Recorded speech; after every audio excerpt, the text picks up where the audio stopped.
Good evening all, and welcome. I hope you're feeling studious, because tonight we're going to be heading back to college for some spooky stories for your listening pleasure. I would also like to take a moment to welcome our collaborator for today, Creepy Nights. If you enjoy his narrations, feel free to check out his channel. A link will be provided in the description and of course at the very end of the video. But for now, it's time to get comfortable. Grab your pencils and let the darkness take control. My father passed away when I was 15, in my freshman year of college. Me and my roommate in the dorms were somewhat close, but really had only known each other for over a month when the incident happened. I hadn't told her much about my childhood, but she knew that my father had passed away.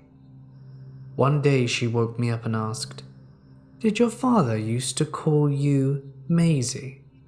I hadn't heard that name since I was 6 or 7. I definitely never told her that he used to call me that, as it was a repressed memory that I had not thought about in a long time. Anyway, as it turned out, she had a dream that my father had come to her and asked her to take care of me, calling me Maisie, my childhood nickname. It was always difficult for me to think that my father never saw me graduate high school or start college, but I guess he did, from wherever he is now.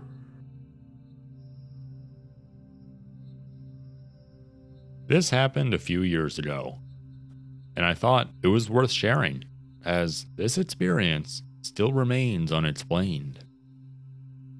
A few years ago, while I was still in college, I lived in a fraternity house.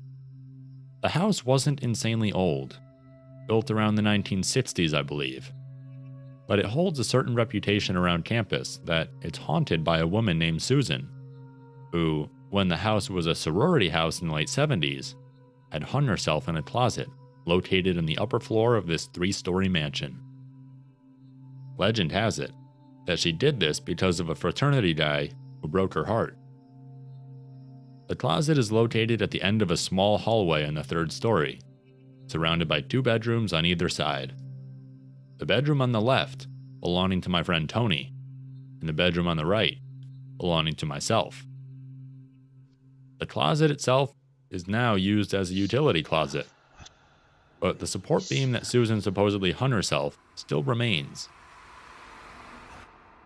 I'd be lying if I said there wasn't a constant negative energy throughout the hallway, but the strangest thing is the door.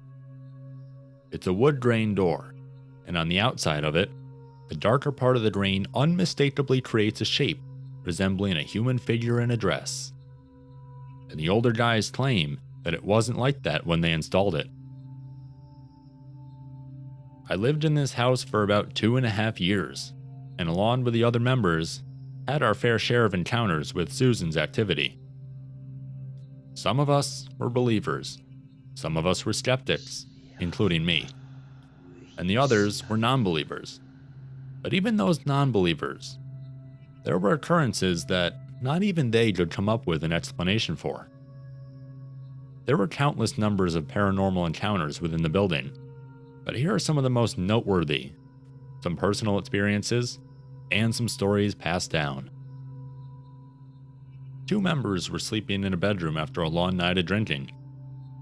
One on the bed, and one on the futon.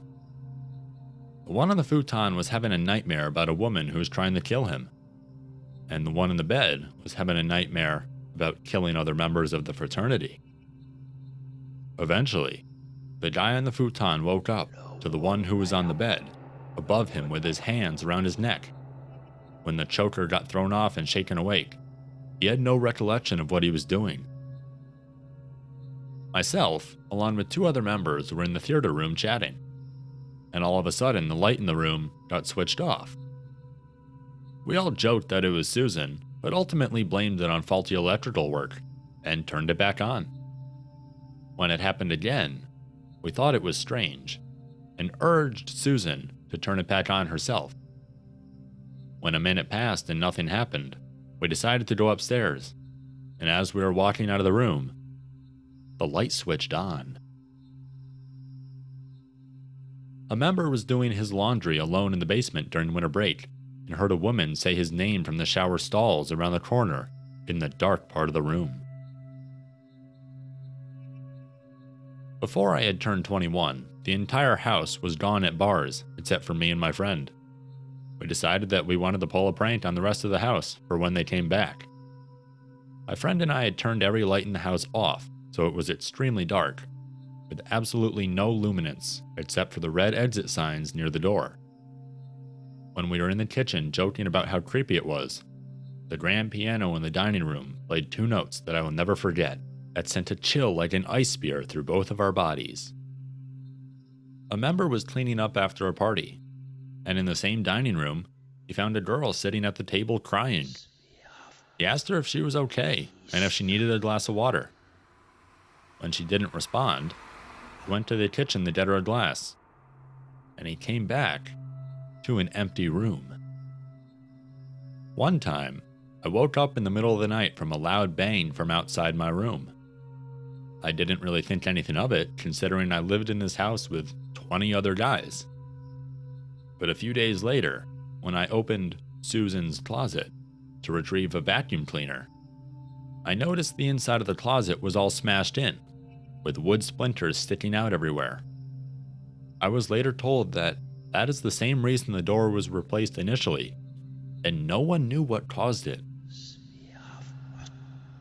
Other smaller, more typical occurrences, such as doors opening and closing on their own, and cold spots, were also common. But there is one occurrence that still stands out to me till this day. I've dealt with hypnagogia for a long time. If you don't know what it is, it's the phenomena where you slightly hallucinate when you wake up.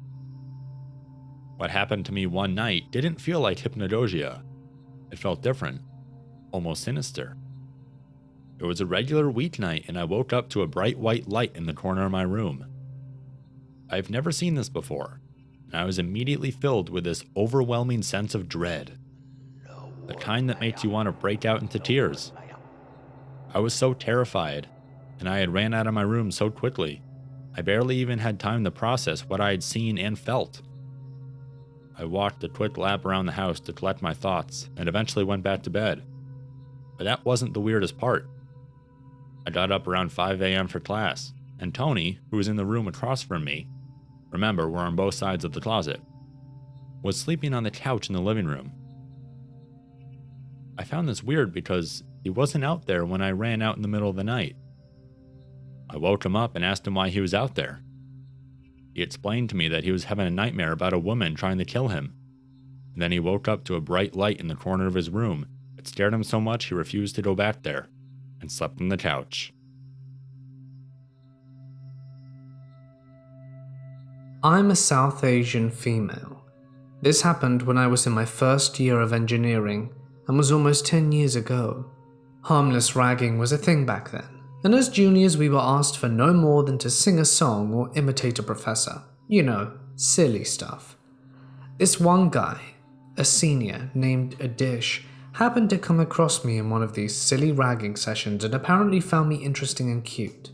I wore shorts a lot, and he even nicknamed me Sassy Pants, and yelled it out whenever he sees me on campus, irrespective of the crowd of people. He tries getting my number through my classmates and hostel mates, and tries to get me to add him on Facebook. When I don't respond, he threatens my friends to force me into talking to him. I do because I don't want them to get beaten up. I obviously didn't want to cause any problems as I was barely 18 and was away from home for the first time. Adish keeps asking me to go out with him, and I keep refusing. One day I'm at the local ATM to take out some money, and it's a small room with just the machine. I didn't know he was there because I was facing the inner area, and he walks in and stands against the only door of the enclosure. I turn around in the vestibule,